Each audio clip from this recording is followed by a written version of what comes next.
Welcome to the Coffee Cafe, where we don't serve coffee, we serve disembodied legs with every juice packet.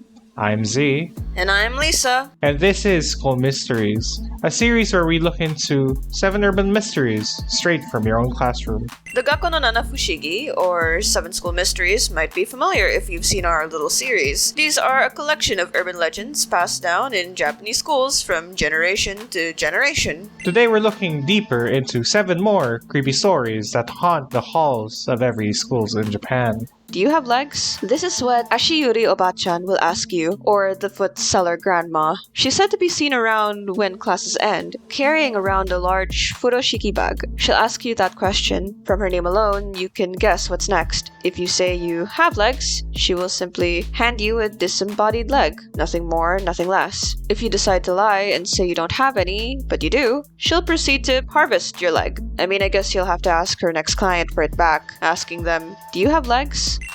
This one was a little odd, wouldn't you say? Yeah, a fun type of odd. Yeah, where did you find this again?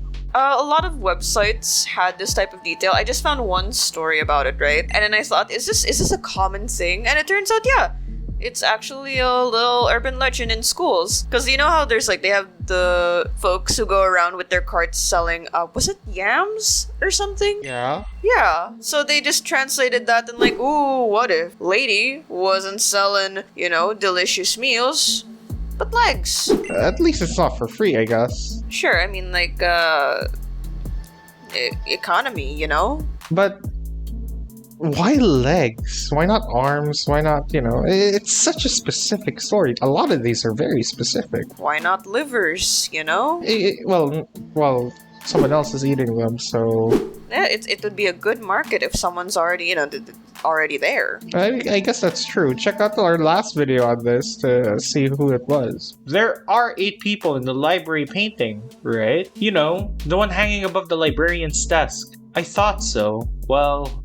They say if you ever go there around 4 p.m., you'll be surprised to see 7 instead. One of them apparently likes to come out of the painting at this time to roam around the school freely. Thing is, they'd have to come back before the day starts again. Although, if they ever find you roaming the school after hours with them, they might just throw you in the painting to replace them for good, keeping the painting at 8. There are 8 people in the library painting, right? I love this one because it reminds me of Ib for very obvious reasons. This is a very common trope in horror and all that. Cuphead recently did it with their show, right? Oh yeah, they did. Yeah. Yeah.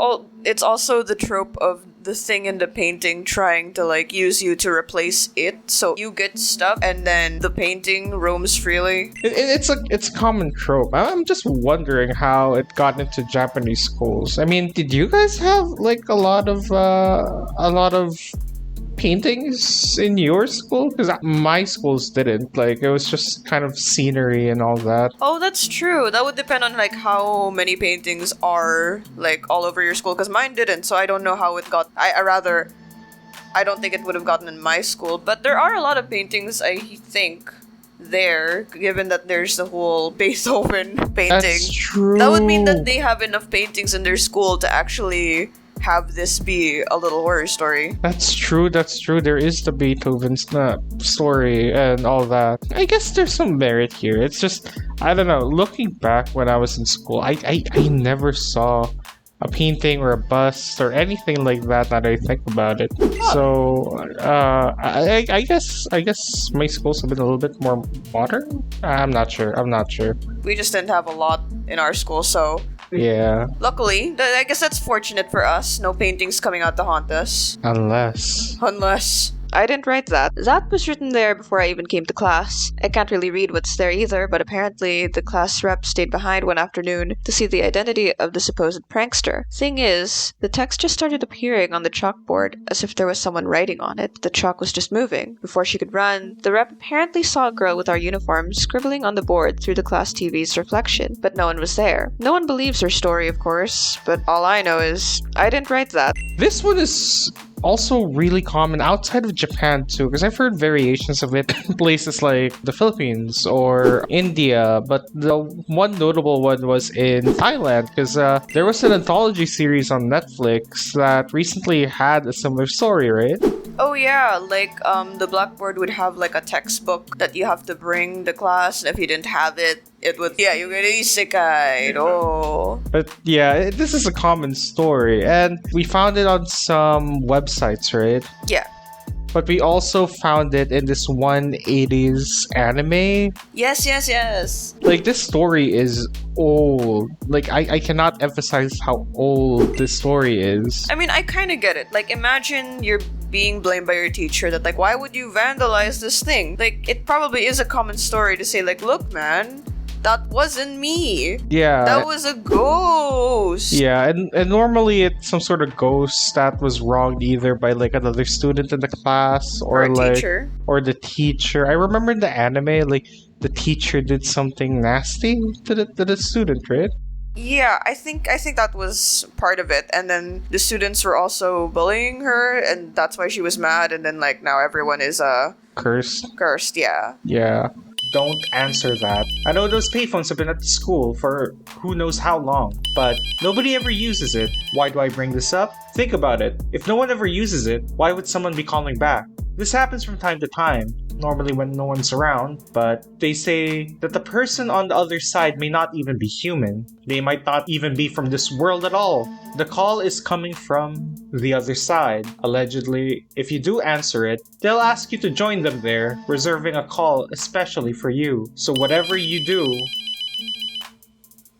don't answer that. Do you guys have payphones in your old school? Oh, my old grade school had payphones, but the second I went into high school, there was like none. Yeah, same actually. Like my old grade school, it's closing. It's closed now actually. But like we had that urban legend. Like at a certain point in time, the phones will just ring, and if you pick it up, you'll hear the voice of the dead. Ooh. Yeah. Which is very specific, and I was like, "Oh my gosh, this is one of the Gaku no Nana Fushigi somewhere." Oh yeah, like payphones. Not just payphones, but like cell phones, like ghosts calling you through a phone. Shout out to Tara A. Devlin, who we watch religiously while we work. There's a lot of stories where there's just an old payphone that just rings, and then suddenly you pick it up and you're cursed. And it turns out that payphone never worked in the first place, or like it was never even there. Exactly. Like, There's a lot of stories like that coming from Japan, and a lot of these payphones were like from the 80s, 70s, all that. What is going on? Right, and it's usually the story of like, oh, I used that old payphone that was there, and then he goes to his friends, and then all of his friends are like, oh, but they took it down years ago when you left the hometown, and you're like, what? Right. So I'm wondering, where did this come from?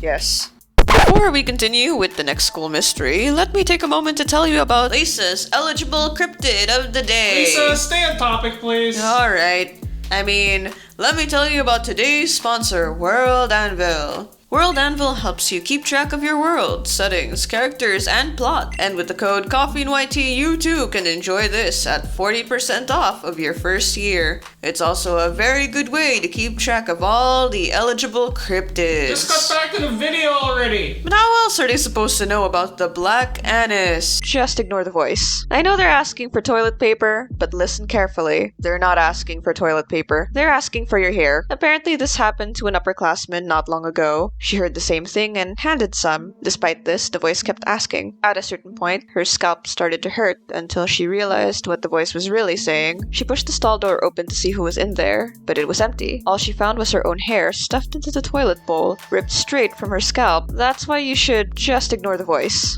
Lisa. Oh. Lisa. Oh. Give me your ponytail, Lisa. No. This was kind of funny. I can get that this is horrifying, but at the same time, just hair in the toilet just sounds gross. I mean, you normally expect it on the shower drain. it's one thing for it to be like, oh, just a bit of hair there. Like, that's kind of gross. But no, it's like, imagine like clumps and clumps of hair coming out and speaking to you. Yeah, was it the clumps of hair speaking to you, or was it like some guy just eating the hair? Well, that's worse, because I thought that was the story, because like I was gonna ask if there's some sort of connection to the blue hand. Like, is this the blue hand, or is this like the blue hand's estranged brother or something?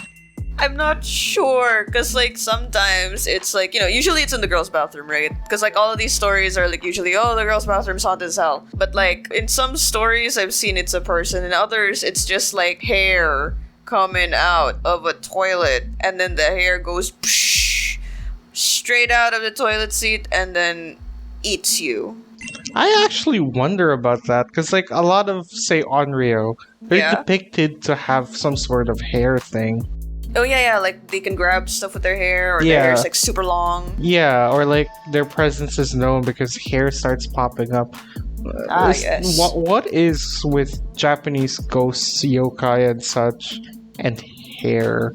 I'm sure that we can find a yokai that's specifically like hair related. Yeah, but a lot of yokai are. That's my point. So, hair. Access to the roof is banned. I know you saw someone there, but he's not what you think. Yes, there's a child there. People have seen him, but you shouldn't go up there. Obviously, he's a ghost, and obviously, you may become his permanent playmate if you go up there. Thing is, I kind of feel bad for him. Stories vary on how he passed, but all agree it resulted from playing on the roof. Now, he tries his best to catch anyone's attention, to get the chance to play with someone again. I personally think all he wants is a friend and means no harm, but access to the roof is banned. I was surprised that this was a 7 school mystery, actually, because... Oh, yeah? I don't know. I hear this type of story, but it's mostly to scare kids from going up the roof. That's pretty much it. It wasn't really a rumor thing. Yeah, like in a lot of anime and like media, there's always those cool main character kids who are like upstairs on the roof and stuff, but a lot of the time the roof access it's banned. It's banned up there. I was never able to go up. I've never heard of anyone going up. The roof was always locked. Yeah. Yeah. Even if we tried to go in, like, we couldn't. Nobody, not even the staff, tends to go up there, so... Yeah. Like, my school also had, like, our roof locked up. The only time I've been up there, too, is for, like, a tour, and they said, oh, here's the rooftop, and we were all so excited, and then they said, no, this is usually barred up. I'm like, oh, that sucks. Do you know Hikikosan? She was a student here and was the target of bullying. Even her home life wasn't that great, as her parents weren't the best people. Apparently things got really out of hand and it didn't end well for her. No one knows for certain what happened, but the last time anyone apparently saw her was around the school. Her long black hair covered most of her bruised body as she limped, dragging what looked like one of her bullies' bodies. They say if you ever see her, you may end up being the one dragged yourself. What's with all this? We'll see that girl over there? Do you know Hikikosan? This is apparently like another fairly popular story. Like in Japan, the story of Hikikosan. Yeah, I was surprised. I've never heard of this personally before researching this. Same. But I'm surprised how much, like, content there is about Hikiko. Like, while researching this, I remember you looked for like the website sources, right? Yeah. And I found a bunch of animations, a bunch of like Japanese YouTubers making like little skits. It's kind of cool. You know, it's interesting. In some depictions, I don't know if all, but I remember seeing that she's also depicted with a slit mouth, like with yeah. right? I've heard of that too. But the biggest difference between Hikiko-san and these stories, this seems to be like kind of a direct result of bullying. I know the teke-teke is similar, right? Yes, the to some extent. Something tragic happens to her in a train station. This one was not just because of like she was bullied in school. She was also kind of abused. Yeah, she essentially did not have a good life. Yeah, I'm not sure. Was she strapped on to the teacher's car?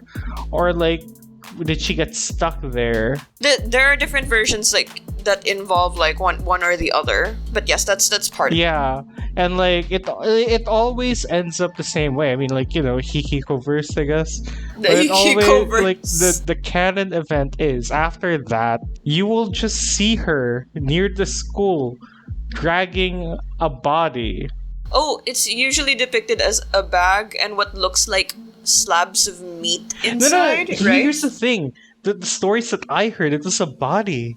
Oh, so that's another variation. Yeah, That's it's another variation. I didn't know about the body bag, actually. Yeah, sometimes it's just a bag of meat, and they're like, "Ooh, it's a bag of meat." No, it's a person. Yeah. And the thing is, if you see her and she catches you, it's already too late. Yeah. She will chase after you with inhuman speed. Yeah. Like all the animations, all the skits, they're so bizarre. They're It's they're fun to cool. watch. They're really cool. But like, it's always depicted her like just sprinting straight towards you, which it kind of sends me. And you know, legend goes, if you see her dragging something, the next person who sees her will be seeing you being dragged. Yep, that you're screwed either way. Yeah. Right?